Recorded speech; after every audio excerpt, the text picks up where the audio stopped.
Well, the only reason that Devon and Cornwall police are looking at this whatsoever is because of cuts. We've lost 626 police officers in Devon and Cornwall since 2010.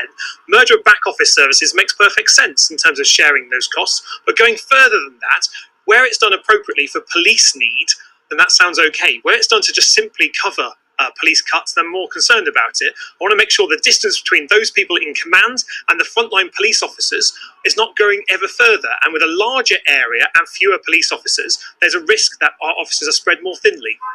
And Luke, previously some Conservatives have been nervous about the impact this might have on rural areas. I think you've got constituents who've suggested the opposite could happen. Maybe Plymouth could lose out in favour of rural areas. Well, it's the largest city in the region. There's obviously a focus of policing and police spend on Plymouth.